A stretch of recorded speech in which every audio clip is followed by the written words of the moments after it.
Hello बच्चों, कैसे हैं आप लोग। आई होप आप सब बहुत ही खुश हैं, मस्त हैं और मन लगाकर पढ़ाई तो कर ही रहे हैं। मेरे छोटे छोटे प्यारे प्यारे 10th के बच्चों का पूनम मैम दिल से स्वागत करती है। कैसे हैं बच्चों, जल्दी से बता दो, फटाफट क्लास को ज्वाइन करो और बताओ कि आप लोग सब कैसे हैं। आप लोगों ने बहुत डिमांड की, मैंने देखे कमेंट्स में, मैंने बहुत अच्छा लगा कि मेरे बच्चे इतना अच्छे से पढ़ रहे हैं, इतना अच्छे से पढ़ रहे हैं। मैं बिलीव नहीं कर सकती हूँ। ऐसे ही प्यार करते रहो, ऐसे ही अपने पढ़ाई पे ध्यान देते रहो बेटा, आपकी मंजिल दूर नहीं है ना।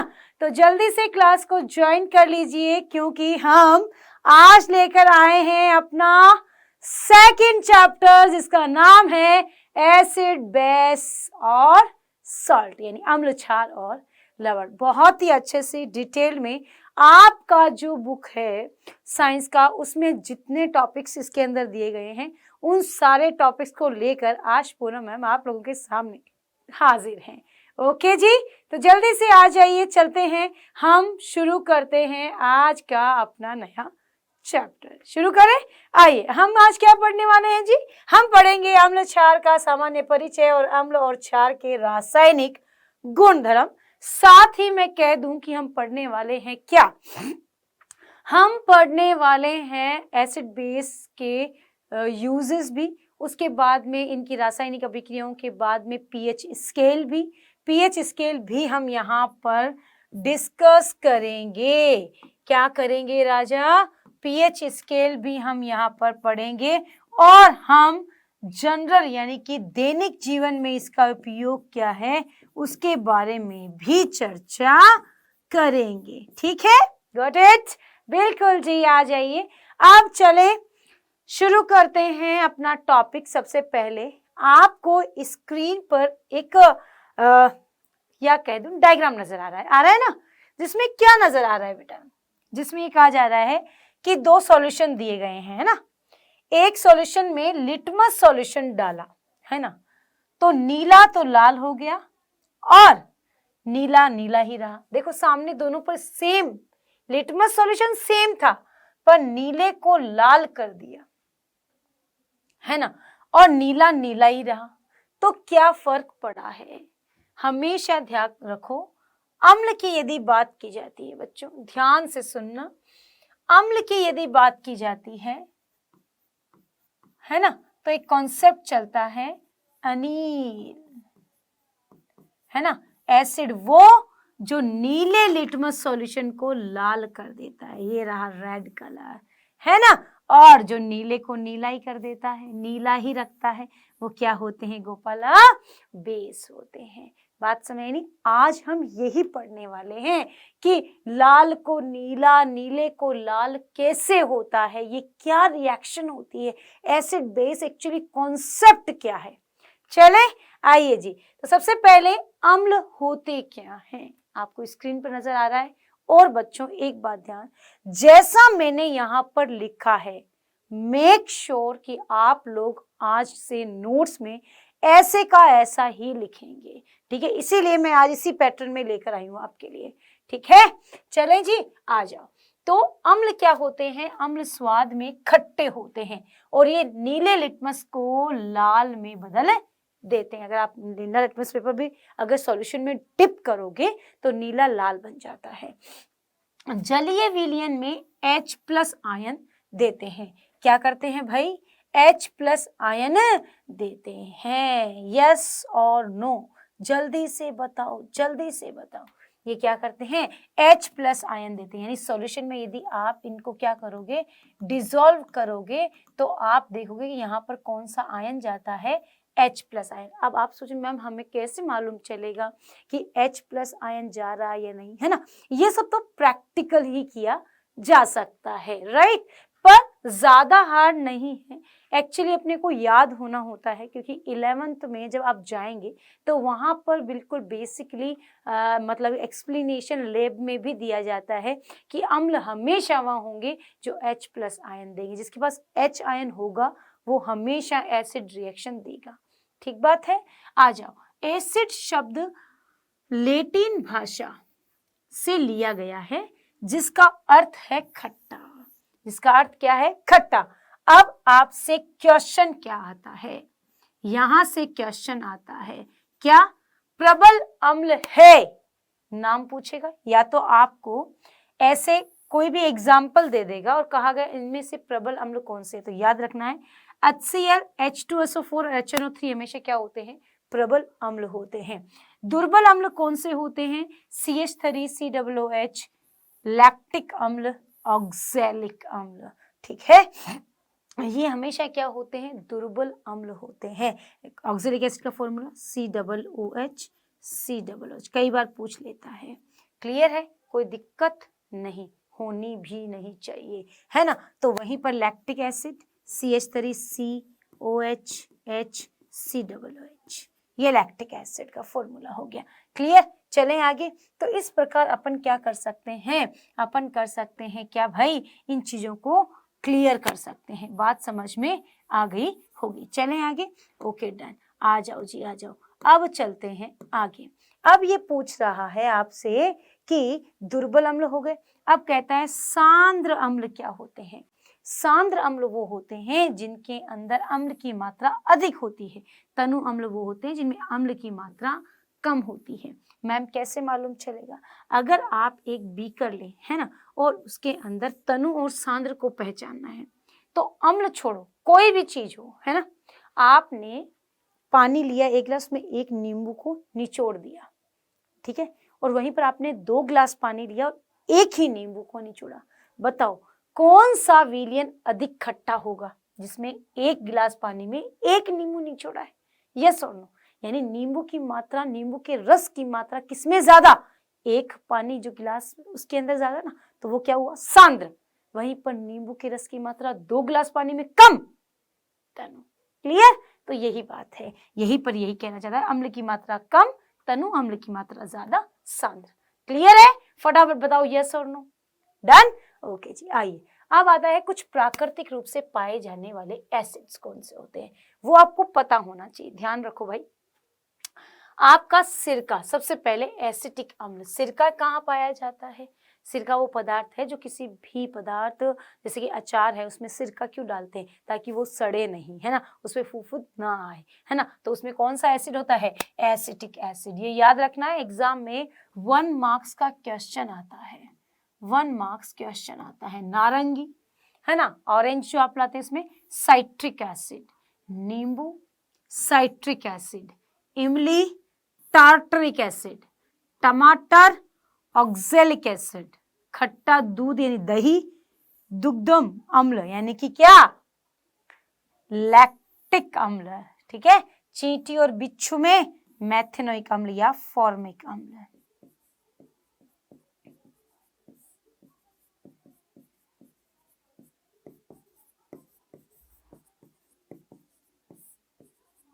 क्लियर है बेटा, बात समझ आई या नहीं, सभी बच्चों को क्लियर हुआ या नहीं, हो गया, सब कुछ डन है, कोई दिक्कत वाली बात है ही नहीं। ये सब थोड़ा सा याद रखना है कि सिरके में कौन सा, एसिटिक एसिड, नारंगी में साइट्रिक, नींबू में भी साइट्रिक, इमली में टार्टरिक, टमाटर में ऑक्सैलिक, दूध में लैक्टिक और चींटी में फॉर्मिक अम्ल या फिर मेथेनोइक अम्ल। यहां तक दिक्कत नहीं, होनी भी नहीं।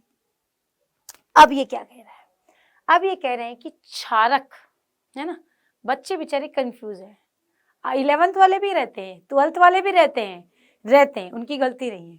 2 शब्द आते हैं, क्षार और क्षारक, है ना। एक्चुअली जो बेस होता है वो होता है क्षारक, ठीक है। क्षार जो होता है वो एल्कलाई होता है, यहाँ पर लिखा नहीं गया है, लिखा है, ये रहा एल्कलाई, जिसे हम क्षार कहते हैं। और क्षार इसलिए कहते हैं क्योंकि ये जल में घुलनशील होता है, जबकि ये सब क्या होते हैं, जल में घुलनशील नहीं होते हैं, है ना। जो जल में घुलनशील है वो क्षार, जो नहीं है वो क्षारक।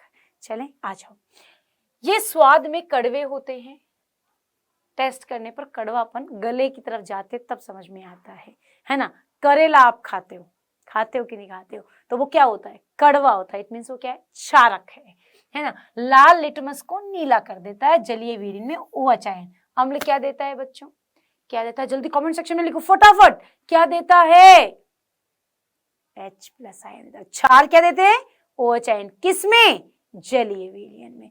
तो प्रबल क्षारक के नाम बताओ तो क्या लिखोगे, sodium hydroxide, potassium hydroxide, calcium hydroxide. इनके नाम पता है ना तुम्हें, कैल्शियम हाइड्रोक्साइड,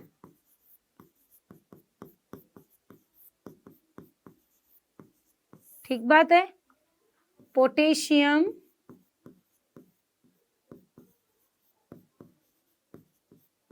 हाइड्रोक्साइड,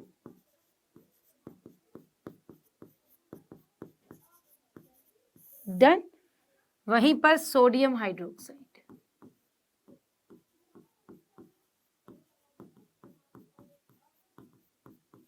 क्लियर है बेटा, बात समझ में आई। अमोनियम हाइड्रोक्साइड, यहां से प्रश्न जरूर आता है, क्षारक और क्षार में क्या अंतर है। जो जल में घुल जाते हैं वो क्या होते हैं, क्षार, जो नहीं घुलते वो क्षारक, ठीक बात है। लवण, लवण अम्ल और क्षार की परस्पर क्रिया से प्राप्त होते हैं, NaCl और KCl, सोडियम क्लोराइड और पोटेशियम क्लोराइड, डन, ठीक है। अब आते हैं सूचक। इंडिकेटर क्या होते हैं, हम सब ने गाड़ी में तो इंडिकेटर सुना है, स्कूटी है, बाइक है, कार है, इन सब में इंडिकेटर्स लगे होते हैं ना, यानी वो सूचना देते हैं कि किस डायरेक्शन में हमें जाना है, राइट। जो हमारे पीछे खड़ा है उसको पता लग जाता है, अगर अपन लेफ्ट में लगा रहे हैं इंडिकेटर तो लेफ्ट साइड जाना है, राइट में तो राइट वाले जाना है, यस और नो। ठीक उसी प्रकार अम्ल क्षार जब होता है तो उसमें सूचक काम करते हैं कि वो बताते हैं कि कौन सा सॉल्यूशन अम्ल होगा किस करैक्टर की वजह से और कौन सा क्षार होगा किस करैक्टर की वजह से, डन है, बात समझ में आ गई। तो यहां पर भी यही कहा है कि सूचक किसी भी दिए गए क्या विलयन में अम्ल या क्षारक की उपस्थिति दर्शाता है, इनका रंग व गंध अम्लीय या क्षारक माध्यम में बदल जाता है। क्या बदल जाता है, दिए गए विलयन में अम्ल या क्षारक की उपस्थिति दर्शाता है, इनका रंग या गंध अम्लीय या क्षारक माध्यम में बदल जाता है, डन। आ जाओ, सूचक कितने प्रकार के हैं, प्राकृतिक सूचक होते हैं, कृत्रिम और गंधीय। क्या मतलब है भाई, प्रकृति में जो नेचुरली पाए जाते हैं उन्हें प्राकृतिक, कृत्रिम रूप से तो कृत्रिम, और गंधीय सूचक में कहा जाता है। प्राकृतिक सूचक पौधों के रूप में, पौधों में पाए जाते हैं, लिटमस, लाल पत्ता गोभी, हाइड्रेजिया पौधे के फूल और हल्दी, है ना, ये सब क्या है, प्राकृतिक सूचक है। आपने देखा होगा हल्दी वाला तो हमेशा, कोई भी नींबू कहीं लगाए और आपने गलती से नींबू, हल्दी के ऊपर नींबू डाल दिया, वो तुरंत रेड हो जाती है ना, येलो कलर रेड हो जाता है ना। अच्छा, इसमें नहीं देखा ना, तो कभी कभी ऐसा होगा, आपने ढोकले खाए होंगे, है ना, तो ढोकले जब बनाते हैं तो उसमें जनरली क्या होता है, सोडियम, अपन क्या खाने का सोडा डाल देते थोड़ा सा, है ना, मीठा सोडा, है ना, वो डाल देते। अगर आपने यूज किया नींबू का, वहां पर अगर खट्टाई आपको करना है, दही तो आप डाल रहे हैं, it's a normal thing, but आपने नींबू डाला है तो आप देखेंगे आप हल्दी भी डालते हैं उसमें, जैसे ही आप उसको पकाओगे तो red red red red spot से बन जाते हैं। क्यों, पता है क्यों, क्योंकि वहां पे आपने नींबू डाला हुआ था, डन। बात समझ में आई या नहीं, चले, क्लियर हो गई बात, ओके।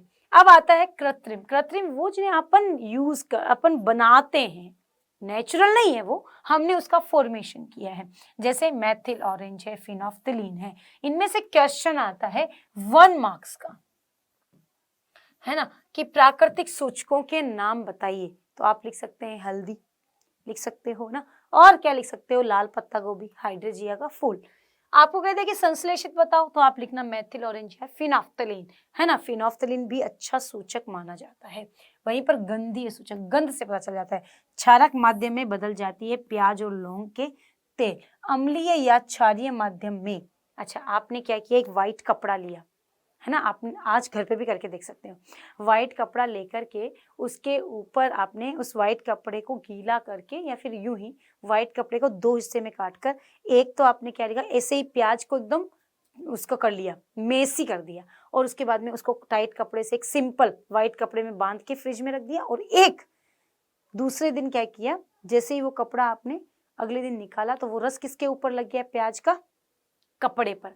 अब उस कपड़े में आप क्या करो, जैसे ही 2 हिस्से करके एक हिस्से पर थोड़ा सा नींबू डालो तो अम्लीय माध्यम हो गया। तो आप देखो बहुत ही अजीब सी गंध, यानी तीक्ष्ण गैस उसमें से रिमूव होती है ना। तो आपको लगता है कि ये क्या हुआ, अम्लीय माध्यम में इसकी स्मेल चेंज हुई। कैसे करोगे, मैं समझा देती हूँ। आप एक कपड़ा लेना वाइट, और उस वाइट कपड़े में प्याज को कद्दूकस करके पूरा पैक करके इस तरह से पोटली बनाकर फ्रिज में रख देना। रख दिया, इसके अंदर प्याज है। अगले दिन निकालना, निकाल कर वो कपड़ा, ये जो कपड़ा है ना आपका ये वाला, इसको 2 हिस्से में काटना, इसके ऊपर अम्ल डालना है ना, नींबू डालना, और यहाँ पर कुछ नहीं डाला है। अब इसकी स्मेल देखना वो क्या होती है, बदल जाती है। ठीक बात है, बात समझ में आ गई? यस और नो, यस और नो, क्लियर? ओके जी, आ जाइए, चलते हैं आगे। अब आओ भाई, अब ये कह रहे हैं सूचक जो है, जैसे कि लिटमस है, लाल पत्ता गोभी का रस है, हल्दी है, तो ये क्या करता है, लाल नीला। लिटमस नीला कलर को लाल कर देगा, लाल को नीला कर देगा। पत्ता गोभी का रस लाल और हरा, क्षार में कैसा रंग जाएगा, हरा, अम्ल में लाल। हल्दी एसिड के साथ, अम्ल के साथ कोई चेंज नहीं, क्षार के साथ क्या हो जाती है, लाल हो जाती है ना। वही तो कह रही हूँ, अगर आपने नींबू डाला था तो नींबू डाला, नमक डाला, तो यहाँ पर क्या हो जाता है, वो कलर चेंज रेडिश कलर में हो जाता है। क्लियर है? तो बात समझ में आ गई होगी, है ना। हाइड्रेजिया के फूल का रस, हाइड्रेजिया फूल नीला कर देता है, वो यहाँ पर गुलाबी कर देता है। फिनोफ्थलीन रंगहीन और गुलाबी। मेथिल ऑरेंज लाल कर देता है, पीला कर देता है। प्याज का रस तीक्ष्ण गंध, कोई गंध नहीं। अभी कहा था ना मैं, नींबू डाल देना, तीख एकदम नाक में जलन लगने लग जाती है। समान गंध रहती है, कोई गंध नहीं। समान गंध रहती है, कोई गंध नहीं। क्लियर? बात समझ आई या नहीं? जल्दी से बता दो, यस और नो।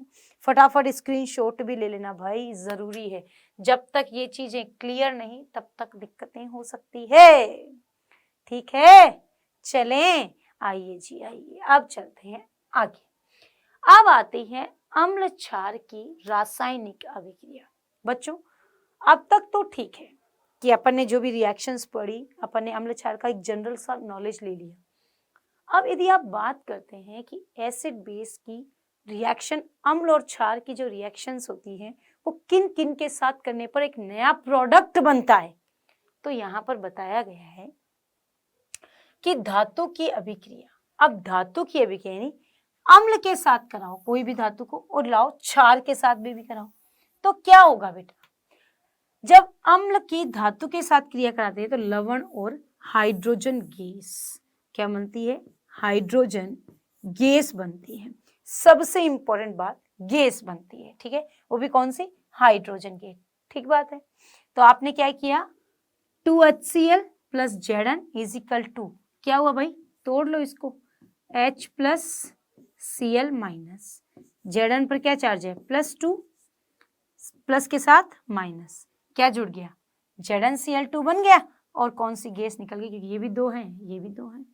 ठीक बात है, हाँ या ना। वही क्षार के साथ क्रिया करो तो क्षार के साथ जनरली हाइड्रोजन गैस नहीं निकलती है, जनरली ये रिएक्शन संभव नहीं है, अपवाद स्वरूप बताई गई है। जिस जिंक के साथ रिएक्शन होगी क्या बनता है, एक लवण बनता है जिसे हम क्या कहते हैं, सोडियम जिंकेट। हाँ या ना, यस और नो, क्लियर?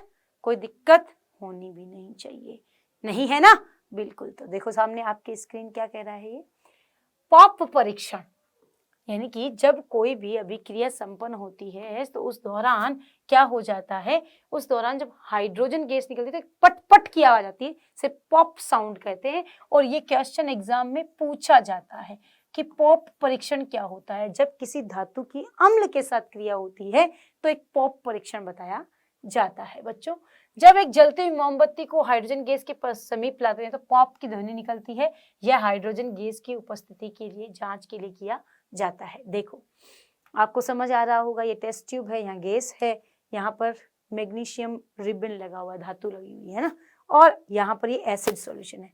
अब यहाँ से गैस निकल रही है, गैस को निकलने के लिए अपन ने क्या किया, देखो ये एक टेस्ट ट्यूब है, बच्चों ध्यान दे लेना भाई, ये एक यहाँ पर परख नली यहाँ खत्म हो रही है, दूसरी इसके ऊपर लगाई है।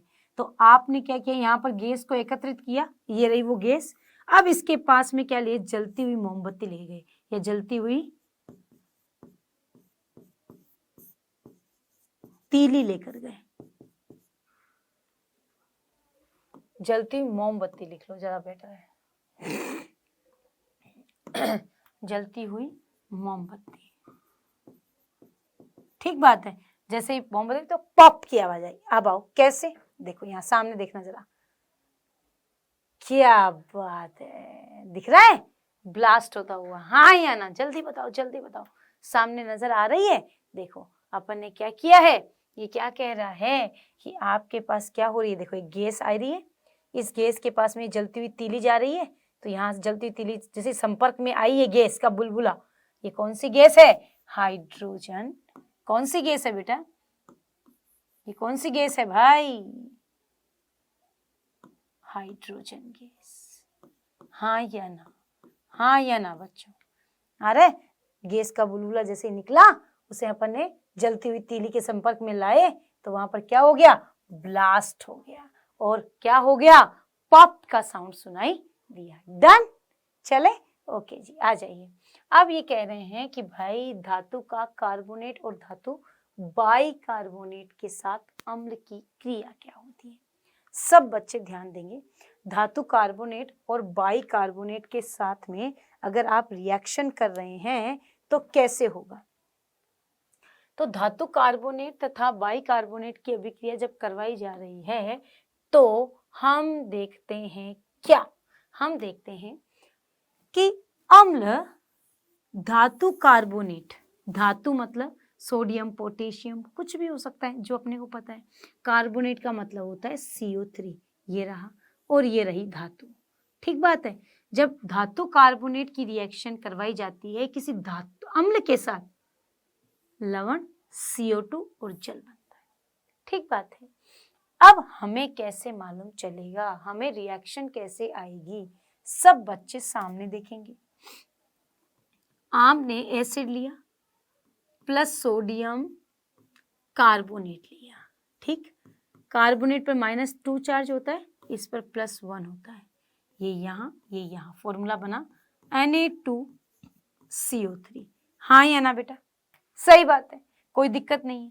अब ये Na2CO3 और HCl रिएक्शन करेंगे, H+ और Cl-, तो बेटा क्या बनेगा, क्या बनेगा, यहाँ पर सोडियम है और यहाँ पर, तो ये बन जाएगा क्या, प्लस माइनस NaCl, हाँ या ना, हाँ या ना, जल्दी बताओ, तो क्या बन जाएगा 2NaCl।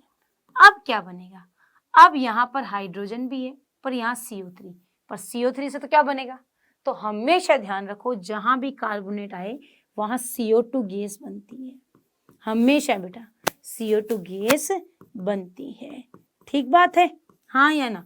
तो यहाँ क्या बन गया CO2। अब एक ऑक्सीजन रह गया शेष, वो ऑक्सीजन किसके साथ, जल के अणु के साथ, यानी कि क्या बन जाएगा H2O, हाँ या ना, हाँ या ना बेटा, वापस समझ लो। जब अम्ल की क्रिया सोडियम बाइकार्बोनेट के साथ कराई जा रही है ना, जब किसी अम्ल की क्रिया, है ना, अम्ल की क्रिया कराई जा रही है तो अम्ल अपने पास क्या है भाई, HCl प्लस क्या है अपने पास Na2CO3, ये कैसे बना, तो -2 रख दो यहाँ पर, और यहाँ पर क्या आ जाएगा +1, हाँ या ना, ये इसके ऊपर ये इसके ऊपर, तो क्या बन गया Na2CO3, ठीक बात है, कोई दिक्कत नहीं है। यहाँ पर अपन ने लिख दिया भाई Na2CO3, ठीक राजा। अब ये टूटा Na+ और CO3 -2, हाँ या ना, और HCl टूटा H+ और Cl-, पर इसके कितने मोल है, 2 मोल है, हाँ या ना, तो प्लस के साथ माइनस जुड़ के क्या बन गया बेटा NaCl प्लस क्या बना बेटा CO3 से हमेशा क्या बनता है CO2, एक ऑक्सीजन रह गया ना, वो ऑक्सीजन किसके साथ रिएक्शन करेगा, वो रिएक्शन करेगा हाइड्रोजन के साथ, क्या बन जाएगा H2O, ठीक है, अब तो समझ में आ गया, 2 बार समझा दिए यार, ऐसे मत करो तुम, हैं अब तो क्लियर हो ही गया होगा। आ जाओ, अब अम्ल और धातु बाइकार्बोनेट। बेटा यहाँ पर ध्यान रखने वाली बात क्या है कि यहाँ पर आपने यदि क्या लिया है, Na2CO3 लिया है, तब तो आपको 2 मोल लेने पड़ेंगे। वहीं पर NaHCO3 लिया है तो आपको HCl 1 मोल में ही क्या बन जाता है, NaCl H2O और CO2। ठीक बात है, इनको एक बार प्रैक्टिस जरूर कर लेना ताकि आपको हाथ से करना आ जाए, और क्षार कभी भी इनके साथ रिएक्शन नहीं देता है। कितना अच्छा है बेचारा सा, सिंपल सिंपल सिंपल है कि नहीं। आ जाओ जी, आ जाओ, उतार लिया, बात समझ आई कि नहीं आई, जल्दी से बताओ, जल्दी जल्दी जल्दी जल्दी जल्दी फटाफट। क्लियर, बिल्कुल जी, आ जाओ। चूने के पानी का परीक्षण, यानी कि जब आप अम्ल की धातु कार्बोनेट के साथ रिएक्शन करा रहे हैं या फिर धातु बाइकार्बोनेट के साथ रिएक्शन करा रहे हैं, तो उस दौरान आपको एक परीक्षण बताया गया है कि जब आप किसी भी क्षार की रिएक्शन क्या कराते हैं, CO2 के साथ कराते हैं, तो आपके पास क्या बनता है ना। जैसे कि अपने पास क्या कह रहा है, ये रहा क्या, CaCO3 और CaHCO3, यानी धातु कार्बोनेट और धातु बाइकार्बोनेट। तो क्षार के ऊपर जो आपने गैस निकाली है, देखो बेटा यहाँ पर देखो, यहाँ से कौन सी गैस निकल रही है, CO2। ये जो CO2 गैस निकल रही है, इसको यदि किसी क्षार के ऊपर प्रवाहित करते हैं तो अपने को क्या प्राप्त हो जाता है, लवण प्राप्त हो जाता है। क्या प्राप्त हो जाता है, लवण, यानी अम्ल जब किसके साथ, सोडियम बाइकार्बोनेट और सोडियम कार्बोनेट के साथ रिएक्शन करता है, तो जो CO2 गैस निकलती है उसे क्षार पर प्रवाहित करते हैं। क्षार पर जब प्रवाहित करते हैं तो क्षार पर प्रवाहित करने से क्या बनता है, हमें CaCO3, कैल्शियम कार्बोनेट बनता है, जिसे किसका फॉर्मूला, संगमरमर का भी फॉर्मूला कहा जाता है, राइट, कैल्शियम कार्बोनेट। क्लियर हो गई, सबको बात समझ में आ गई। अब CO2 निम्नलिखित प्रतिक्रिया होती है, कैल्शियम कार्बोनेट H2O CO2 क्या बन जाएगा, कैल्शियम बाइकार्बोनेट, जो कि पानी के अंदर क्या होता है, सॉल्युबल होता है। ये बात समझ आई, हाँ या ना बताओ, हाँ या ना बोलना पड़ेगा भाई, जल्दी जल्दी बता दो, फटाफट झटाझट। क्लियर है, कोई दिक्कत नहीं है। आइए जी, अब आता है अम्ल व क्षार की परस्पर क्रिया। सब जानते हैं आप कि अम्ल और क्षार की परस्पर जब क्रिया करवाई जाती है तो क्या बनता है या क्या होता है। तो जब अम्ल और क्षार की परस्पर क्रिया कराई जाती है तो अम्ल धातु या धातु ऑक्साइडों से क्रिया करके उनके प्रभाव को नष्ट कर देते हैं तथा उनका निर्माण, लवण का निर्माण हो जाता है। तो जब आप लवण और जल बना रहे हैं तो आप एसिड बेस कौन सा लेंगे, ठीक है। तो यहाँ देखो भाई, प्रबल अम्ल, कोई भी चीज प्रबल होती है, चाहे अपन घर में है, जैसे पापा डोमिनेंट है, प्रभावी है हमेशा, तो हमेशा वही दिखते हैं, कोई भी काम हो आगे वही रहते हैं, भले ही मम्मी साथ साथ कर रही है, ऐसा नहीं है, मम्मी ने सारा काम किया होगा, लेकिन पापा डोमिनेंट है, हमेशा आगे रखेंगे। क्लियर, तो वैसे ही प्रबल अम्ल है, क्षार है, लेकिन अम्ल प्रबल है तो क्या होगा, अम्लीय। लवण किस प्रवृत्ति का होगा, अम्लीय। प्रबल क्षार तो लवण क्षारीय, प्रबल क्षारक प्रबल अम्ल तो उदासीन हो जाएगा। जब मम्मी पापा दोनों गुस्से में हो तो कोई डोमिनेंट नहीं, सब न्यूट्रल हो जाता है, हाँ या ना, है ना। तो बस वही बात है। और दोनों दुर्बल हो, जब दोनों में कोई झगड़ा नहीं, तब भी न्यूट्रल हो जाता है, उदासीन लवण, जबकि जल तो सब में ही बनना है, हाँ या ना, हाँ या ना। क्लियर हो गई बात, समझ में आ गई। चलिए जी, अब ये कह रहे हैं कि अम्लों के साथ धात्विक ऑक्साइड, अम्लों के साथ धात्विक ऑक्साइड की अभिक्रिया बताओ। तो अम्लों के साथ जब धात्विक ऑक्साइड की अभिक्रिया की जाती है तो क्या होता है, तो एक प्रश्न दिमाग में आता है कि मैम यदि आप अम्ल और क्षार पढ़ाए तो धात्विक ऑक्साइड क्या दोनों के साथ क्रिया करेंगे या फिर अम्ल के साथ कोई और कर रहा है और क्षार के साथ। तो एक बात समझो, जब भी आप धात्विक ऑक्साइड की बात करते हैं जब भी आप ऑक्साइड की बात करते हैं, मैं ये कहती हूँ ऑक्साइड, ऑक्साइड, ठीक है, अगर ये धातु के साथ जुड़ा है और ये अधातु के साथ भी जुड़ा है, ठीक बात है बेटा। जब धातु के साथ ऑक्साइड जुड़ा है तो उसे क्या, तो वो किसके साथ रिएक्शन करेगा? अम्ल के साथ, क्षार के साथ रिएक्शन नहीं। वहीं अधातु ऑक्साइड हुआ तो क्या होगा? हमेशा किसके साथ रिएक्शन करेगा भाई? क्षार के साथ रिएक्शन करेगा। यस और नो, ये बात क्लियर हुई। तो अब आप पढ़ रहे हैं अम्ल के साथ, तो किसकी रिएक्शन होगी? धात्विक ऑक्साइड। तो देखो बेटा, कॉपर ऑक्साइड जब HCl के साथ, यानी अम्ल है HCl, हाँ या ना, इस अम्ल के साथ जब रिएक्शन कर रहा है तो CuCl2 और H2O डन है। ओके जी, ओके। तो ये कह रहा है कि कॉपर क्लोराइड के बनने से विलयन का नीला रंग हो जाता है। धात्विक ऑक्साइड की प्रवृत्ति क्षारीय होती है। अगर आप CuCl2 की बात करें तो ये क्या है? लवण है। और लवण कब बनता है? जब अम्ल क्षार के साथ या क्षार अम्ल के साथ रिएक्शन। तो आपने कहा अम्ल तो आपके पास है, अब आपने लिया धात्विक ऑक्साइड, तो इस धात्विक ऑक्साइड की प्रवृत्ति कैसी होगी राजा? क्षारीय। हाँ या ना? हाँ या ना? आपको बताया कि अम्ल किसी के साथ रिएक्शन करके लवण बना रहा है, तो इसका मतलब अम्ल क्षार के साथ ही क्रिया करके लवण बना रहा है भाई। ठीक बात है। ऐसे ही आपको कहे धातु जो है वो वो अम्ल के साथ क्रिया करती है। धातु अम्ल के साथ क्रिया करके भी क्या बनाती है? लवण बनाती है। हाँ या ना? अभी एक पूरा प्रॉपर चार्ट बनाया है मैंने आपके लिए, वो मैं आपको एक साथ ही दिखा दूंगी ताकि आपको एकदम क्लियर हो जाए। ठीक बात है ना? तो देखो, पढ़ तो रहे हो, बात समझ में भी आ रही है, तो लाइक करते रहो, क्लास को शेयर करते रहो। देखो बेटा, जब तक शेयर नहीं करोगे तब तो दूसरे बच्चे नहीं पढ़ पाएंगे, है ना? अपन क्या होते, पढ़ते हैं, अपन पढ़ के फिर बीच में पढ़ते पढ़ते अपन अपना काम करने लग जाते हैं। ऐसा मत किया करो, पढ़ो, मन लगाकर पढ़ो, और साथ साथ में क्लास को लाइक करो, शेयर करो। आपको बात समझ में आ रही है तो यस मैम लिखो जल्दी जल्दी जल्दी। और पढ़ाई के समय कोई से भी बात नहीं करनी, केवल पढ़ाई के समय पढ़ाई, है ना? अच्छे बच्चों की तरह, मेरे सभी बच्चे राजा बच्चे हैं, है ना? आने वाले समय में आने वाला जो भविष्य है वो तुम बच्चों से ही है बेटा, है ना? तो पढ़ोगे लिखोगे तो हमेशा ही क्या बनोगे? नवाब ही बनोगे, है ना? तो इसलिए थोड़ा ध्यान से पढ़ो। बात समझ में आई? वही धात्विक ऑक्साइड की क्षारीय प्रवृत्ति होती है, क्योंकि अम्ल के साथ क्रिया करके लवण जो है तो CuO कॉपर ऑक्साइड और मैग्नीशियम ऑक्साइड। डन? बात कम क्लियर हो गई? ये बात किस किस को समझ में आ गई? फटाफट थम्स अप भेज दो जल्दी से। सबको समझ आई है या नहीं? जल्दी से भेजो फटाफट। आ गई? बिल्कुल जी, थैंक यू। आ जाओ जी, आ जाओ। अब आता है अधात्विक ऑक्साइड। क्या है भाई? अधात्विक। अधात्विक का मतलब क्या होता है राजा? अधात्विक ऑक्साइड, अधात्विक ऑक्साइड होती है क्षार के साथ रिएक्शन कराओ। किसके साथ? क्षार के साथ। अब ये भी क्या देगी? लवण। तो इसका मतलब अधात्विक ऑक्साइड किस प्रवृत्ति का है? अम्लीय प्रवृत्ति का है। हाँ या ना? डन है?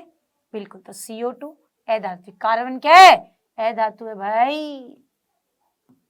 हाँ या ना बच्चों? तो अधात्विक के साथ में कॉपर कैल्शियम हाइड्रोक्साइड की रिएक्शन करने से CaCO3। ये रिएक्शन कई बार एग्जाम में पूछी गई है, तो ध्यान से कर लेना कि कैल्शियम कार्बोनेट का निर्माण कैसे होता है।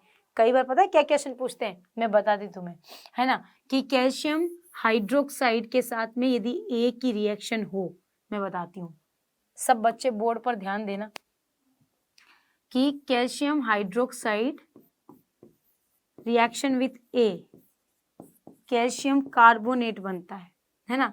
तो आप में से कई बच्चे पता है यहाँ क्या लिख देते हैं? CO2। ऐसे नालायक बच्चे भी होते हैं, पता है? तो यहाँ पर ये CO2 नहीं होगा गोपालों, हमेशा ध्यान रखना, यहाँ पर क्या होगा? CaO calcium carbon dioxide CO2। सही बात है। तो किसके साथ रिएक्शन हो जाती है भाई? यहाँ पर क्या लिख देते हैं? CO2। सही है, मैं वहां पे चली गई भाई, वहां पीछे चली गई, है ना? सॉरी बच्चों, सॉरी। तो क्या कार्बन डाइऑक्साइड के साथ रिएक्शन करके क्या बनता है? CaCO3। संगमरमर का फॉर्मूला तैयार हो जाता है। डन है? ऐसे प्रश्न आता है, ऐसे प्रश्न आता है ए यहाँ पर बी, बताओ ए और बी क्या होगा। आपको यकीन ना हो तो अगर आपने हाफ ईयरली दे दिया है तो आप वहां भी चेक कर सकते हैं, आपके ये ऐसा प्रश्न आया ही है 101%। It's a very very important. ठीक बात है बच्चों, चले आ जाओ भाई। अब है कि जलीय विलयन में क्या हो, जलीय विलयन में अम्ल और क्षारक क्या करते हैं। अगर जलीय विलयन में अम्ल है क्षार है तो क्या होगा, कुछ नहीं होगा, सब सिंपल होगा, मस्त होगा, कोई दिक्कत वाली बात होगी ही नहीं। तो कहा कि जलीय विलयन में अम्ल और क्षार जब रिएक्शन होती है तो क्या होता है। तो जल की उपस्थिति में अम्ल H+ आयन देते हैं, वहीं पर क्षार OH आयन देते हैं, और H+ ion H3O+ hydronium ion के रूप में पाए जाते हैं, H+ H2O से H3O+। बच्चों ध्यान दो, अगर आपने एक पात्र लिया और उसके अंदर आपने पानी डाला हुआ है H2O और आपने डाल दिया इसके अंदर क्या, HCl, तो ये क्या होगा पता है, ये H और Cl में टूटेगा, टूट कर ये इसके साथ जुड़ जाएगा और क्या कर लेगा, H3O+ बना लेगा। हाँ या ना, हाँ या ना बच्चों, समझ आई बात। अब वही H2O के साथ जुड़ के ये रहा, ठीक बात है, हाँ या ना, सही है। अब आ जाओ, जल की उपस्थिति में यदि क्षारक हो तो वही Na+OH- और वही MgOH हो, जल की उपस्थिति में Mg+2OH-, है ना, बहुत इजी। तो हमेशा ध्यान रखो कि भाई जलीय विलयन में यदि आपके पास अम्ल और क्षार हैं तो वो किस प्रकार से रिएक्शन करते हैं। चलो आगे, डन जी डन, आ जाओ। ये क्या कह रहा है, इतना प्यारा सा रिएक्शन दिखाई दे रहा है सबको। हाँ जी हाँ, सभी क्षारक जल में घुलनशील नहीं होते हैं, जल में घुलनशील क्षारक को क्षार कहा जाता है। क्षारक जल में घुलनशील नहीं है, जो जल में घुलनशील है वो क्षार है, ठीक है, एल्कलाई है, ठीक। सभी क्षार क्षारक होते हैं परंतु सभी क्षारक क्षार नहीं हो सकते, क्यों, क्योंकि क्षारक में से ही क्षार निकला है, ठीक है, पर सभी क्षार क्षारक नहीं, सभी क्षारक क्षार नहीं हो सकते हैं, सभी क्षार तो क्षारक होंगे। अच्छा मैं लिख देती हूं, सभी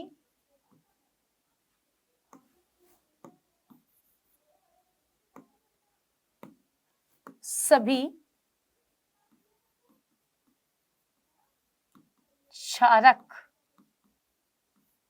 सभी क्षारक क्षार नहीं, पर सभी क्षार क्या होंगे भाई, सभी क्षार क्षारक होंगे।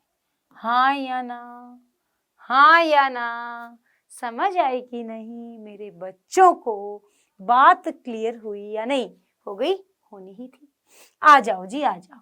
अब ये कहते हैं कि जल के साथ अम्ल या क्षारक को मिलाते समय सावधानी रहनी चाहिए। बेटा लैब में कभी भी जाओ तो आप बच्चे बड़े एक्साइटेड रहते हो कि नहीं बस हम आ गए, अब लैब हमारी है।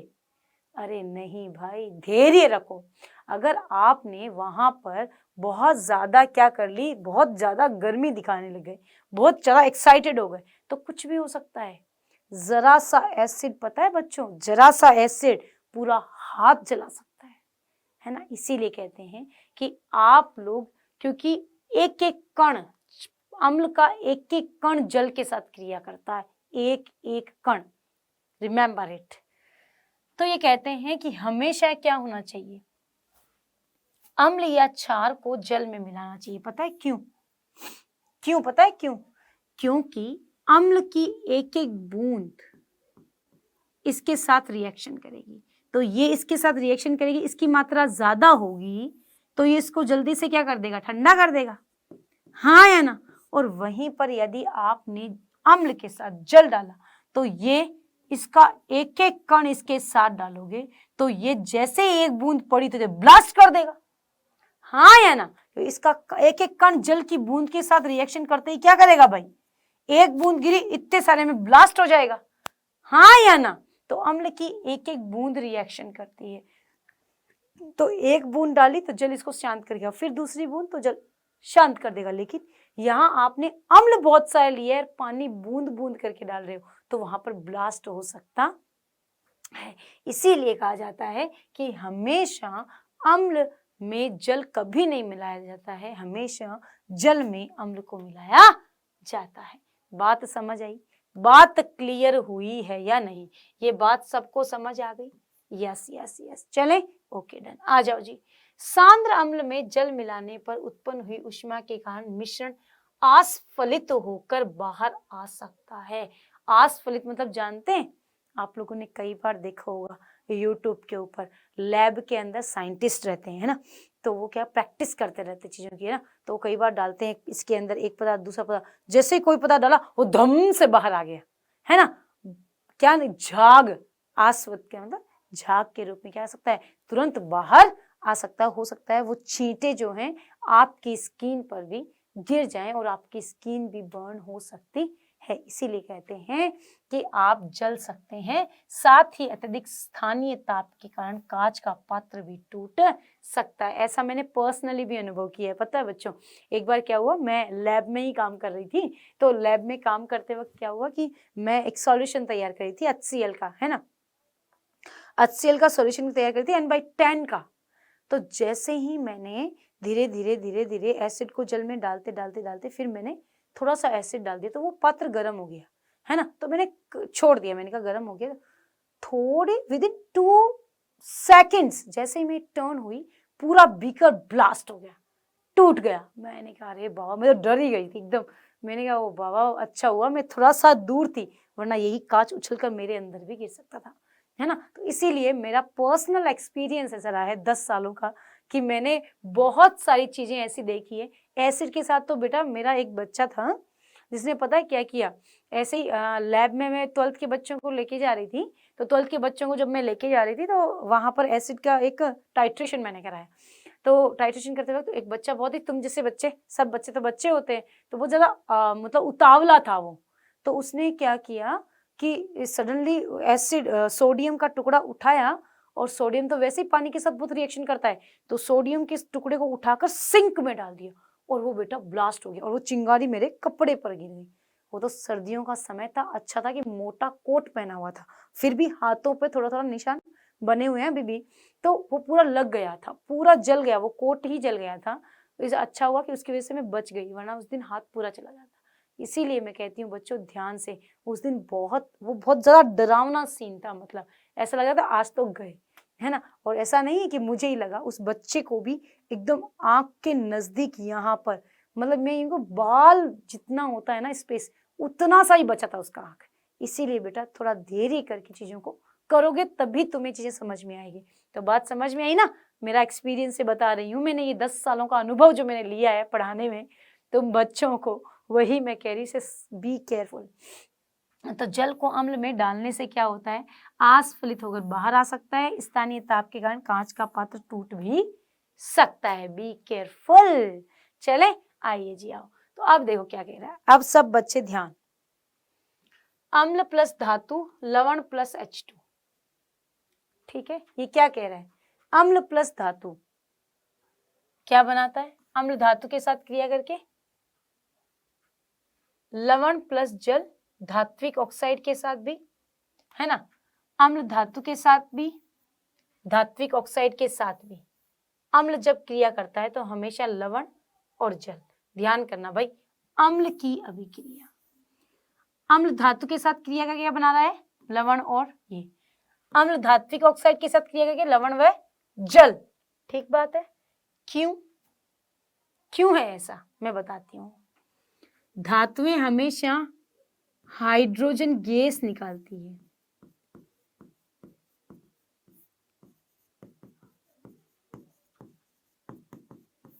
वहीं पर यदि आप धात्विक ऑक्साइड की बात करें तो वो सदैव जल उत्सर्जित करते हैं। कहीं पर भी देना धात्विक ऑक्साइड, जल हमेशा देंगे क्योंकि उनमें ऑक्सीजन अधिक मात्रा में होती है।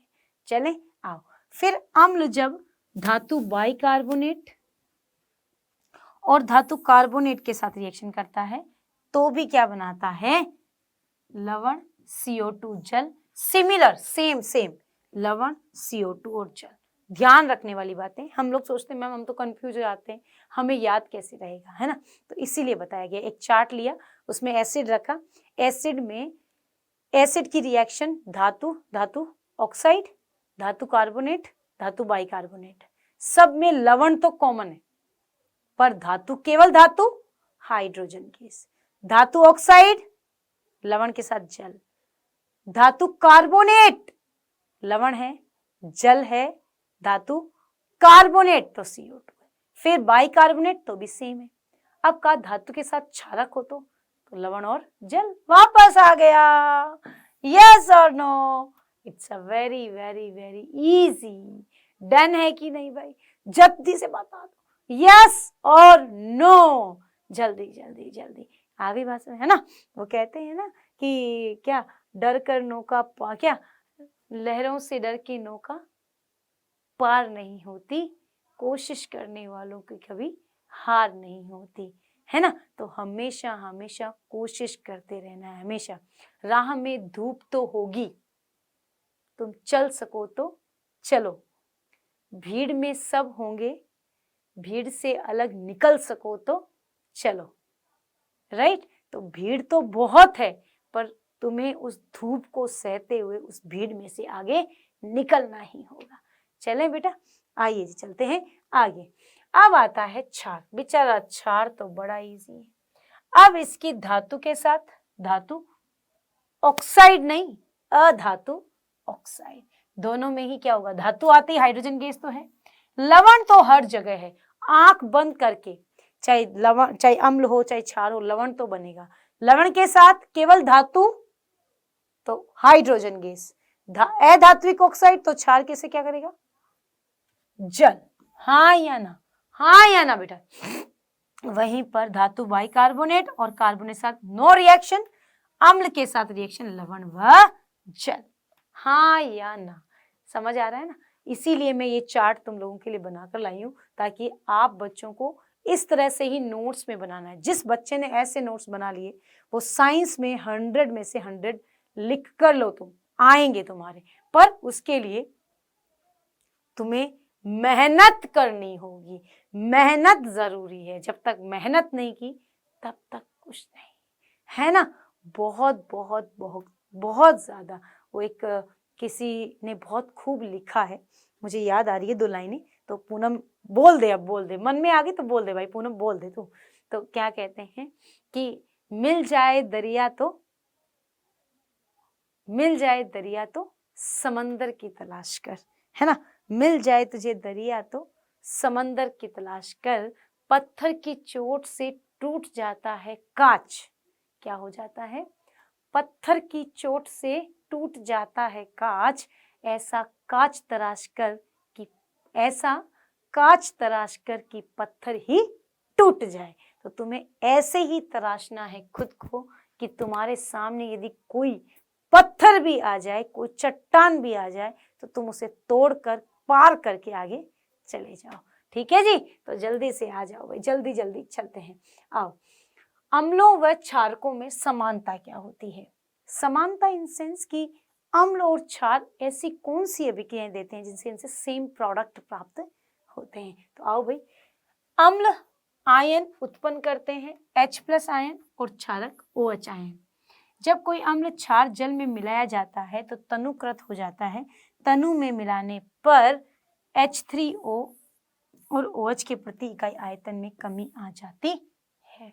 यानी कि आप, नॉर्मल बात है भाई, अगर आपने एक पात्र में, मैंने कहा था जैसे 1 गिलास पानी लिया, इसमें 2 गिलास पानी लिया, है ना, 2 गिलास पानी लिया, तो आप देखेंगे कि जल की मात्रा बढ़ने पर यहाँ पर आपने जो क्या किया है, एक नींबू लिया, है ना, और इसमें भी 1 नींबू लिया, तो अब क्या हो गया, इसके अंदर क्या हो गई, नींबू की रस की मात्रा क्या हो गई, कम। 1 नींबू का रस, और उसमें भी 1 नींबू का रस, है ना, तो इसमें क्या हो गया भाई, 1 नींबू का रस कम हो गया। हाँ या ना, यस और नो। तो वही कह रहा है कि आयन में प्रति इकाई आयतन में आयनों की संख्या क्या हो जाती है, कम हो जाती है, जब आप जल किसी अम्ल या क्षार में मिला लेते हैं तो। ठीक बात, हाँ या ना? तो अब इसको समझने के लिए आप क्या करोगे, आपके पास प्रति इकाई आयतन जो है वो तो आपको क्लियर हो गया। अब आप थोड़े से इनके क्या पढ़ लो भाई, अम्ल क्षार के उपयोग पढ़ लो, है ना। तो अम्लों का उपयोग बेटा कई बार पूछा जाता है, H2SO4, HNO3 और हाइड्रोक्लोरिक अम्ल। तो लेड बैटरी में, पेट्रोलियम उद्योग में, प्लास्टिक कृत्रिम रेशे बनाने में, उर्वरक निर्माण आदि में भी प्रयुक्त किया जाता है। HNO3 को सोने और चांदी के शोधन में प्रयुक्त किया जाता है। उर्वरक, औषधि, विस्फोटक बनाने में भी इसी अम्ल का उपयोग किया जाता है। यानी H2SO4 को बैटरियां जो अपने घर में हैं उनके लिए किनका यूज किया जाता है, उनमें H2SO4 डाला जाता है। आपने देखा होगा कि इन्वर्टर के साथ में एक बैटरी लगी होती है, उसके अंदर एसिड भरा होता है, ये तो सबको पता है ना। पर मम्मियाँ पापा कई बार कहते हैं ना कि इसमें पानी नहीं डाला तुमने, तो क्यों डाल रहे हैं, ताकि उसके अंदर धारा का प्रवाह लगातार आयन जो है माध्यम में गति करते रहे। जैसे कंसंट्रेट होगा जम जाएगा, आयन गति नहीं करेंगे और वो डिस्चार्ज हो जाएगी। तो इसीलिए कहा जाता है कि हमेशा क्या करो, जो बैटरियां होती हैं उनमें एसिड क्या डाला जाता है, तनु करके डाला जाता है। डन।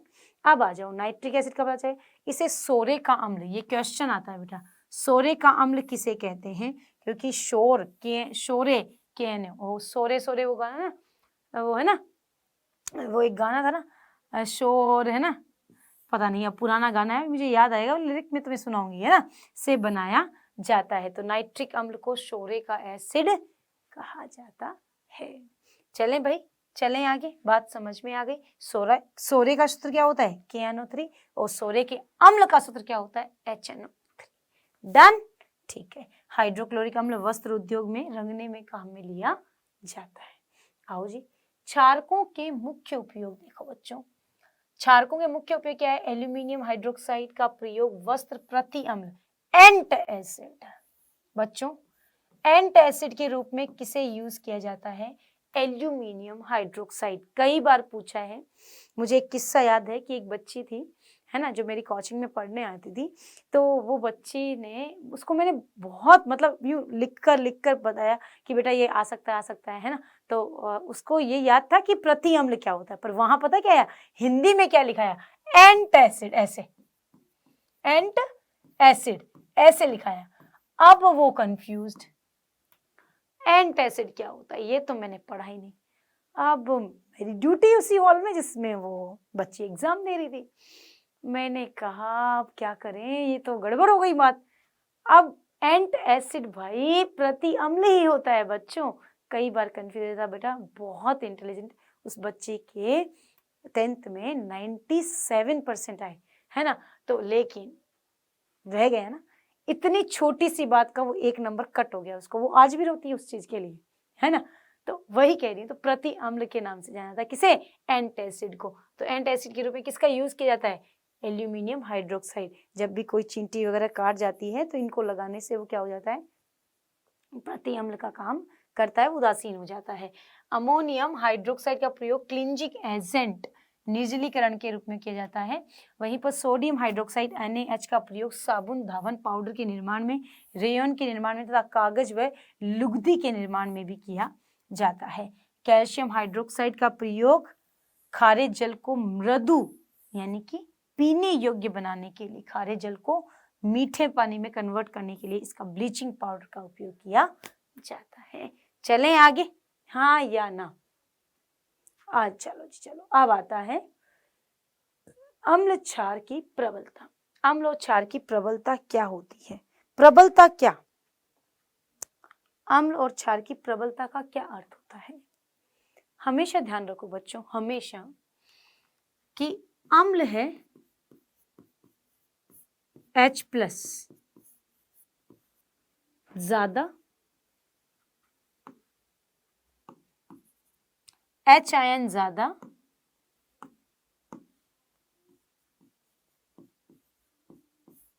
प्रबल, और OH आयन ज्यादा, प्रबल क्षार।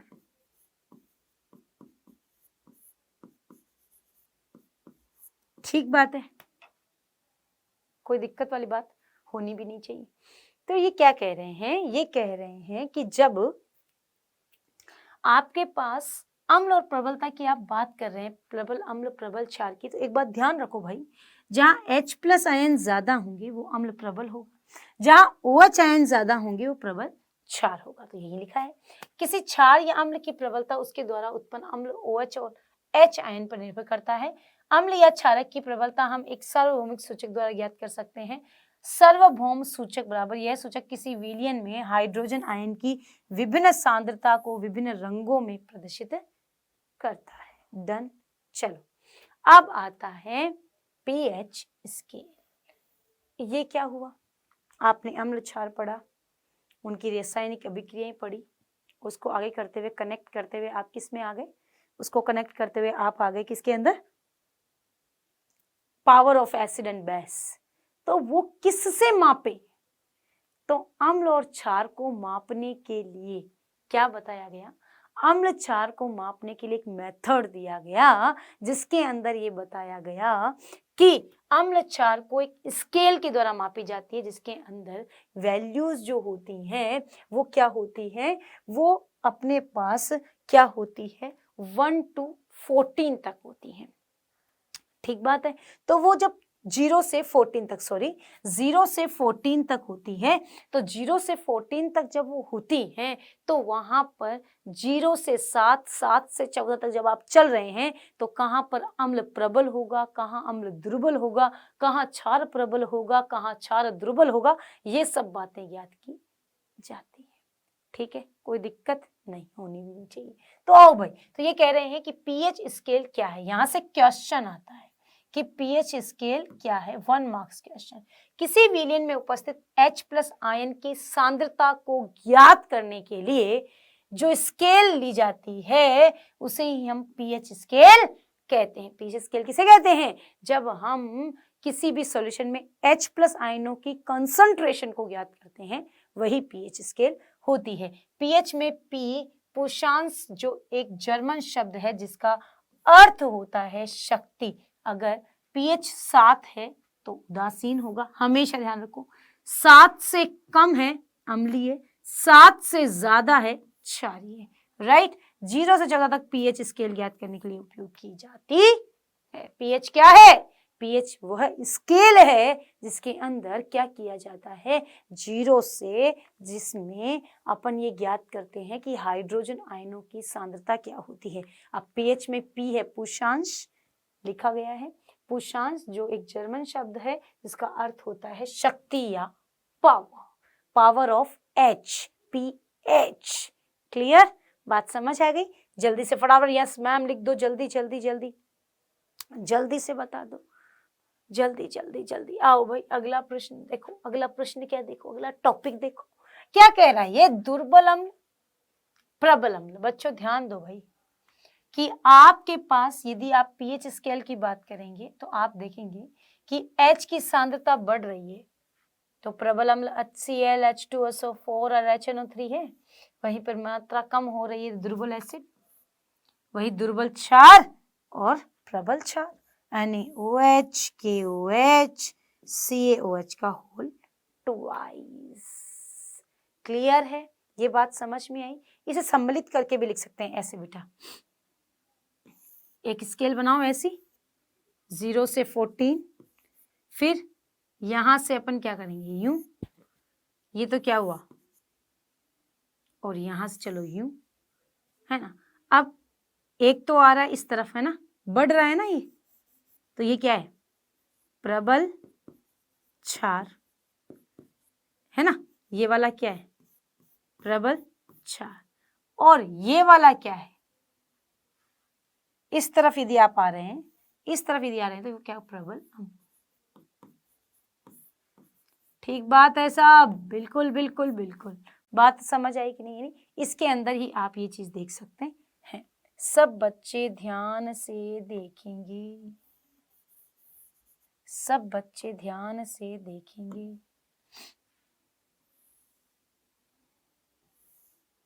क्लियर हुई कि नहीं हुई, नहीं हुई, अच्छा नहीं हुई, तो ये लो अभी कर देते हैं क्लियर। इधर देखो, कंफ्यूज नहीं हो भाई, कंफ्यूज नहीं हो तुम भाई, ना जी ना। एक ये रही, बस इसमें एक लाइन खींच दो तुम, खत्म, है ना। तो अब आप इस तरफ की बात करो और आप इस तरफ की बात करो, ठीक है, ठीक है। ये 0 से 14 तक, ठीक। अब 0 से 14 तक जा रहे हैं तो प्रबल क्षार है, और 14 से 0 की आ रहे हैं तो प्रबल अम्ल है। अब तो कोई दिक्कत नहीं, होनी भी नहीं चाहिए, सही है। मेरे बच्चों को समझ नहीं आए वो भाषा कैसी, है ना। और पूनम मैम पढ़े और बच्चे ना समझे तो मेरा पढ़ाने का मतलब क्या है कि नहीं भाई बच्चों, सही है। तो बात क्लियर हो गई। चलो जी, अब आ जाओ फटाफट। बढ़ती हुई अम्लता की प्रवृत्ति इस तरफ होगी भाई, जितना मान 0, 1, 2 तक प्रबल अम्ल, फिर धीरे धीरे उदासीन, फिर 7 से जब बढ़ती जाएगी तो क्षारीय प्रवृत्ति बढ़ती जाएगी। एच आयन की प्रवृत्ति बढ़ती है, एच आयन की प्रवृत्ति घटती है, हाँ या ना बच्चों, ये बात समझ। ये भाई बच्चों उतार लेना, क्योंकि तुम्हें ऐसा का ऐसा एग्जाम में कई बार पूछा जाता है कि अम्ल प्रबल किस अवस्था में होता है और प्रबल क्षार किस अवस्था में होता है। 0, 1, 2 प्रबल अम्ल, और आपके पास 12, 13 जो है वो प्रबल क्षार होता है। डन। आ जाओ बच्चों, चलते हैं आगे। अब आती है अगला पॉइंट, क्या आता है आपका, दैनिक जीवन में पीएच का महत्व क्या होता है। तो दैनिक जीवन जो है आपका, उस दैनिक जीवन में पीएच बहुत महत्व रखती है भाई। पौधे एवं पशु पीएच के प्रति संवेदनशील होते हैं। संवेदनशील तो होते ही हैं, कैसे? हमारा शरीर 7.0 से 7.8 परास के बीच कार्य करता है। वर्षा के जल की पीएच का मान जब 5.6 से कम हो जाता है तो वो अम्लीय वर्षा हो जाती है। जैसे ही अम्लीय वर्षा होती है मिट्टी में अम्लता बढ़ जाती है और पेड़ पौधे जो होते हैं वो नष्ट होने शुरू हो जाते हैं। इसीलिए कहते हैं कि पेड़ पौधे सेंसिटिव होते हैं। बिल्कुल, हम में भी जीव है, वैसे पेड़ पौधे में भी जीवन है कि नहीं? इतना तो आप सब बायोलॉजी में पढ़ते हैं। तो हमेशा ध्यान रखो 7.0 से 7.8 तक की ही पीएच कंट्रोल की जाती है, इससे ज्यादा फिर अम्लता और क्षारीयता की तरफ चली जाती है। आओ भाई, मिट्टी का पीएच, अम्लता मिट्टी में कैसे? अच्छी उपज के लिए पौधों में पीएच की परास की आवश्यकता होती है। यदि किसी स्थान की मिट्टी का पीएच कम या अधिक हो तो किसान उसे आवश्यकता अनुसार अम्लीय और क्षारीयता पदार्थ मिला देता है। मिट्टी की पीएच भी बैलेंस होनी चाहिए। अगर ज्यादा कम हो गई तो वहां पर खेती, यानी अपन कई बार कहते हैं ना ये भूमि तो बंजर है, क्यों है? क्योंकि या तो वो अम्लीय है या फिर वो क्षारीय है। अगर वो उदासीन है तभी वहां पर क्या हो सकते हैं, पौधे उगाए जा सकते हैं, खेती की जा सकती है। चले आइए, हमारा पाचन तंत्र का पीएच, ये तो बहुत इंपॉर्टेंट है बच्चों। आप जब खाना खाते हैं तो कई बार एसिडिटी हो जाती है, आपको वोमिटिंग होने लग जाता है, तो हम क्या खाते हैं ऐसा? नॉर्मली हम तो कहते हैं फूड पॉइजन आजकल जनरल हो जाता है ना, तो हम तो कहते हैं हम तो यार गर्म खाना खाया था, ऐसे कैसे हो गया? सही बात है भाई, सही कह रहा है बच्चा कि भाई मैंने तो खाना नॉर्मली खाया था, क्या हुआ अचानक? तो ये कहना चाह रहे हैं कि हमारा उदर जो है, हमारा जो आमाशय है, उसमें पहले से ही प्रबल अम्ल है HCl, जो भोजन के पाचन में सहायक है। अपच की स्थिति में उदर अधिक मात्रा में अम्ल का उत्पादन करता है। आप सब जानते हैं, आपने बायोलॉजी में चैप्टर पढ़ा होगा पाचन तंत्र वाला, तो आपने देखा होगा कि जब अपन खाना खा रहे होते हैं तो खाना खाते वक्त अपने 6 घंटे भोजन जो है 5 से 6 घंटे आमाशय में ही रहता है, और वहां पर वो पूरी तरह से पाचन क्रिया संपन्न हो रही होती है। वैसे तो पाचन सबसे ज्यादा छोटी आंत में होता है, लेकिन आमाशय में भी होता है क्योंकि वहाँ एसिड्स बहुत ज्यादा होते हैं। तो वहां जब वो पाचन क्रिया होती है, अब पाचन हो ही नहीं रहा है तो केवल एसिड अपने आप ही सिक्रेट हो रहा है, और वो एसिड सिक्रेट होने की वजह से एसिडिटी हो जाती है, जिसके कारण उदर में दर्द, जलन का अनुभव होता है। कई बार मम्मी ये नहीं कहती कि मेरे तो बहुत ही जलन लग रही है, पेट में जलन लग रही है, इट मींस अपच है, वो पाचन क्रिया नहीं हो रही है।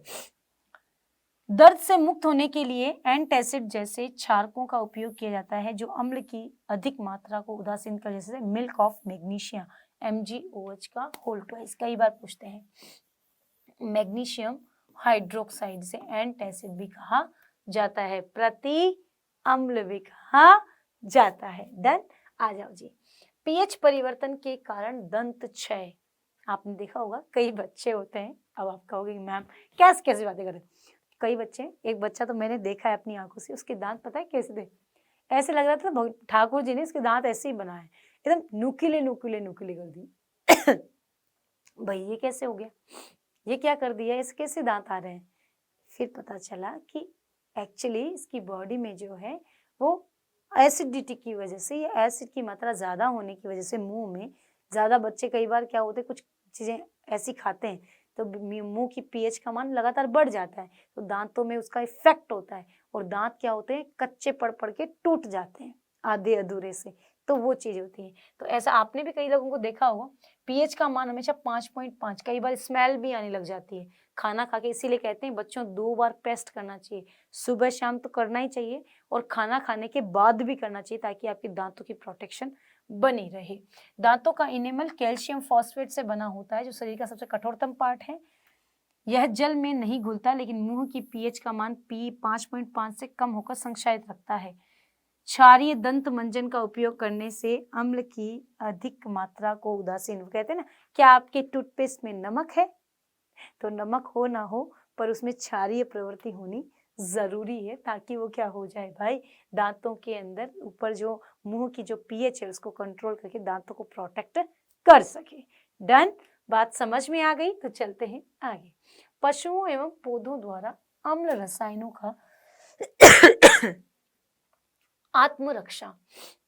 मधुमक्खी का डंक एक अम्ल छोड़ता है, जिसके कारण जलन का अनुभव होता है। बच्चों, आप सब जानते हैं कि मधुमक्खी जो है जब काटती है तो बहुत ज्यादा एसिड, फॉर्मिक एसिड छोड़ती है, वो तो बहुत ज्यादा जलन लगती है। एक समय तो यूं है, हनुमान जी बन जाते हैं बड़े बड़े मुंह लेकर, है ना, यूं ये हो जाता है मुंह, है ना। तो क्या होता है, एक बार हम स्कूटी से जा रहे थे तो चलते हुए रास्ते में, पता है, हेलमेट लगा हुआ था तो भी उसमें से भी घुस के ने काट लिया आंख के पास। तो फिर तो हो इतनी सुंदर डेकोरम हो गई मुंह के ऊपर, सूज गया पूरा का पूरा। तो वही चीज है कि टेंट उसके समय, उस समय क्या करो फिर आप, तो उस समय तो कोई अपने पास होती नहीं चीजें, तो कहते हैं बेकिंग सोडे का उपयोग से आराम मिलता है, उस समय बेकिंग सोडा लगाओ।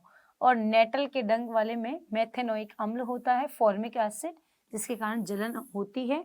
और इसका इलाज डंक वाले स्थान में डार्क पौधा नेटल, अगर आप जंगल में जा रहे हैं और वहां पर आपको किसी प्लांट से एलर्जी हो रही है तो आप उसके पास ही देखो, एक नेटल पादप भी होगा, नेटल पौधे के पास में एक डॉक पादप भी होगा, जिसको लगाने से वो तुरंत क्या हो जाता है, उदासीन हो जाता है।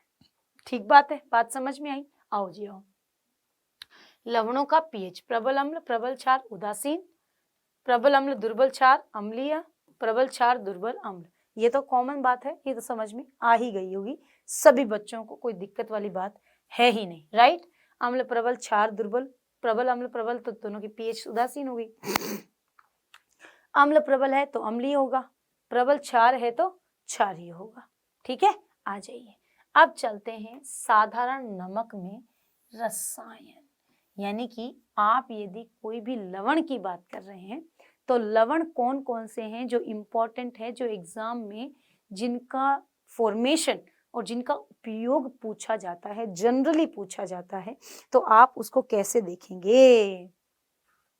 तो कहा कि सबसे पहले सोडियम हाइड्रोक्साइड, विरंजक चूर्ण, baking soda, Dhawan soda, plaster of Paris.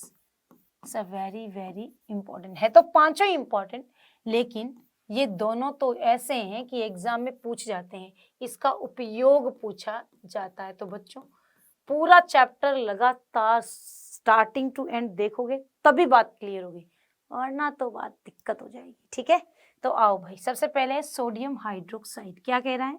Sodium chloride के जलीय विलयन में विद्युत धारा जब प्रवाहित होती है तो अपने वियोजित धनायन और ऋणायन में, और इस प्रक्रिया को हम क्लोर क्षार अभिक्रिया भी कहते हैं। ये रिएक्शन पूछ जाती है, क्लोर क्षार अभिक्रिया क्या होती है। सोडियम क्लोराइड के जलीय विलयन को जब विद्युत धारा प्रवाहित की जाती है तो सोडियम हाइड्रोक्साइड प्राप्त होता है। तो क्लोर यानी कि सोडियम क्लोराइड, क्षार मतलब सोडियम हाइड्रोक्साइड, तो OH क्षार का, Cl क्लोराइड का, तो क्लोर क्षार अभिक्रिया। ठीक है, आ जाओ जी आ जाओ। अब देखो सामने बोर्ड पर क्या दिखा रहा है, 2NaCl प्लस जल अपघटन किया विद्युत की उपस्थिति में, NaOH Cl2H2। अब Cl2H2 गैस निकली तो विद्युत धारा आपने प्रवाहित की, यानी कि आपने एक पात्र लिया, उसमें 2 इलेक्ट्रोड लगा दिए, जिसमें एक प्लस था एक माइनस था। ठीक है, प्लस और माइनस, और आपने एक सॉल्यूशन भर दिया, कोई दिक्कत नहीं। जैसे ही आपने सॉल्यूशन भरा तो यहाँ पर क्या था भाई, NaCl था, है ना, और वाटर था। धारा का जैसे ही प्रवाह हुआ, धारा का जैसे ही इलेक्ट्रॉन प्लस से क्या होगा, माइनस से प्लस की ओर, और धारा प्लस से माइनस की ओर जा रही है।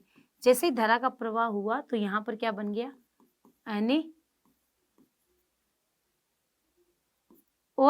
फिर क्या बन गया, Cl, और फिर क्या आ गया, hydrogen, H2 plus Cl minus, plus के साथ माइनस, माइनस के साथ प्लस। तो क्या कह रहा है ये, कैथोड, ये रहा कैथोड, ये रहा एनोड। कैथोड पर क्लोरीन, कैथोड पर नहीं, एनोड पर क्लोरीन, कैथोड पर है हाइड्रोजन। डन है, ये बात समझ में आ गई। अब जब उपयोग देखें तो H2 ईंधन मार्गरीन, Cl2 जल की स्वच्छता, PVC पॉलीवाइनिल क्लोराइड क्लोरोफ्लोरोकार्बन में यूज की जाती है। HCl इस्पात की सफाई और औषधियों में यूज की जाती है। धातुओं से ग्रीस हटाने के लिए भी इसका यूज किया जाता है।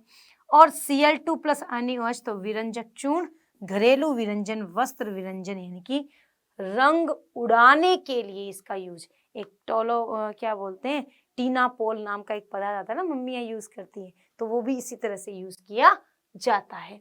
ठीक है, बात समझ में आ गई सभी को, बात क्लियर भी हो गई होगी कि क्या क्या पढ़ाया गया है, कैसे कैसे रिएक्शन हुई है। आ जाओ भाई, अब आता है विरंजक चूर्ण। विरंजक चूर्ण क्या होता है, शुष्क बुझे हुए चूने पर क्लोरीन की प्रक्रिया से विरंजक चूर्ण का निर्माण होता है। CaOH का whole twice Cl2, CaOCl2 H2O। ठीक बात है, ये याद रखनी पड़ेगी, ये रिएक्शंस आपको थोड़ा सा याद रखनी पड़ेगी ताकि आपको क्लियर हो जाए। विरंजक चूर्ण का निर्माण यानी विरंजक चूर्ण का फॉर्मूला क्या होता है, CaOCl2 से विरंजक चूर्ण कहते हैं, विरंजक चूर्ण। ठीक बात है ना। तो कैल्शियम हाइड्रोक्साइड Cl2 की उपस्थिति में क्या होता है, विरंजक चूर्ण हो गया। तो विरंजक चूर्ण बनता है तो इसका उपयोग क्या होता है, सूती और लिनेन के विरंजन के लिए, कागज की फैक्ट्री में लकड़ी के मज्जा के विरंजन के लिए इसका उपयोग किया जाता है। रासायनिक उद्योगों में एक उपचायक के रूप में, पीने वाले जल को जीवाणुओं से मुक्त करने के लिए इसका उपयोग किया जाता है। विरंजक चूर्ण का उपयोग किसमें किसमें किया जाता है, बहुत इंपॉर्टेंट है। वस्त्र जो होते हैं उनके विरंजन में, कागज की फैक्ट्री में, रासायनिक उद्योगों में, और पानी जो पीने वाला है उसमें डाल करके उसे कीटाणुओं से मुक्त करने में भी इसका उपयोग किया जाता है। It's a very very important thing. Clear. तो ये रिएक्शन आपको पता होनी चाहिए, वेरी इंपॉर्टेंट। मैंने बताया था 2 नंबर का क्वेश्चन आता है 2 मार्क्स का, इसलिए इसे नोट डाउन कर लेना। चले आ जाओ जी, बेकिंग सोडा। बेकिंग सोडे का फॉर्मूला क्या होता है भाई, खाना पकाते समय गर्म करने पर इसमें निम्न अभिक्रियाएं हो जाती है। NaHCO3 बेकिंग सोडा एक दुर्बल असंक्षारक क्षारक है। NaCl reaction with H2O, CO2 और NH3 यानी एक पात्र लो जिसमें नमक का विलयन है, उसमें CO2 गैस को प्रोवाइड करो और अमोनिया गैस को प्रोवाइड करो, तो आपको क्या मिल जाता है, सोडियम बाई कार्बोनेट मिल जाता है। वहीं पर इसको गर्म करने पर पुनः इसको सोडियम कार्बोनेट प्राप्त हो जाता है। चले हाँ या ना, चलिए जी आओ इसके उपयोग। बेकिंग पाउडर बनाने में इस अभिक्रिया से उत्पन्न CO2 के कारण पावर रोटी या केक, हाँ केक बेकरी में इनका उपयोग किया जाता है। वो फूल नहीं जाती है, आपका जो केक होता है वो इतना क्यों फूल जाता है, इसी की वजह से फूल जाता है, स्पंजी हो जाता है ना। ये एंटासिड का भी एक संघटक है, इसका उपयोग सोडा अम्ल अग्निशामक के रूप में भी किया जाता है। कोई दिक्कत, बिल्कुल क्लियर है, बात समझ में आई हुई है, ओके डन। धोने का सोडा Na2CO3.10H2। बेटा कई बार इसका फॉर्मूला पूछता है कि धोने का जो सोडा है उसका फॉर्मूला क्या होता है, तो बताना है Na2CO3.10H2। ये 10H2O क्या है, क्रिस्टलन जल है। ठीक बात है। सोडियम कार्बोनेट के पुनः क्रिस्टलीकरण से धोने का सोडा प्राप्त होता है, यह एक क्षारीय लवण है। डन है, ये क्या है, एक क्षारीय लवण है। Na2CO3 10H2 Na2CO3.10H2O। इसका उपयोग कांच, साबुन और कागज उद्योग में होता है। इसका उपयोग बोरेक्स में उत्पादन में होता है, साफ सफाई में किया जाता है। इनमें से कोई भी दो यूजेस आप कर सकते हैं। दो उपयोग, कोई भी दो उपयोग आप याद करो, आपको चीजें क्लियर हो जाएगी। ठीक है जी, आ जाओ। जल का स्थायी कठोरता को हटाने में भी इसका उपयोग किया जाता है। अब आता है सबसे इंपॉर्टेंट, प्लास्टर ऑफ पेरिस। ये क्या होता है? जिप्सम को 373 केल्विन ताप पर, जिप्सम को 373 केल्विन ताप पर जल के अणु को त्याग कर कैल्शियम सल्फेट हेमीहाइड्रेट या अर्ध हाइड्रेट प्लास्टर ऑफ पेरिस कहा जाता है। ये सफेद चूर्ण जो जल मिलाने पर पुनः जिप्सम से कठोर, यानी जिप्सम है ये, इसको यदि आप क्या करते हो, गर्म करते हो तो ये इसमें बदल जाता है, और यदि आप उसे वापस रख देते हो तो पुनः उसमें कन्वर्ट हो जाता है, ये कठोर हो जाता है। कैसे? आपने देखा होगा जब डॉक्टर हाथ टूटने पर प्लास्टर बांधता है तो उस समय तो वो एकदम जेली जैसा ही होता है ना, ज्यादा गाढ़ा गाढ़ा सा ही होता है, कड़क नहीं होता, तो पट्टा बन जाता है। पर थोड़ी देर बाद में वो एकदम गाढ़ा हो जाता है, इतना कड़क कि भाई साहब टूटे ही नहीं, फिर तो वो टूटे ही नहीं, है ना। तो वही क्या है आपका प्लास्टर ऑफ पेरिस, जिसे जिप्सम कहते हैं। पहले प्लास्टर बनता है, फिर वो जिप्सम बन जाता है। डॉक्टर टूटी हुई हड्डियों को जोड़ने के लिए, खिलौने बनाने में, सजावट का सामान बनाने में, और क्या इसका सतह को चिकना बनाने में भी उपयोग किया जाता है। तो ये आपका था second chapter, full topic best explanation के साथ विथ नोट्स मैंने आपको बता दिया है। तो अच्छे से इन चीजों को रिवाइज करो, अच्छे से इनको पढ़ो ताकि आपको कोई दिक्कत ना हो। ओके जी, तो चलते हैं, मिलते हैं अगली क्लास में नए टॉपिक के साथ। तब तक खुश रहो, मस्त रहो, पढ़ते रहो। Bye bye, take care, thank you बच्चों।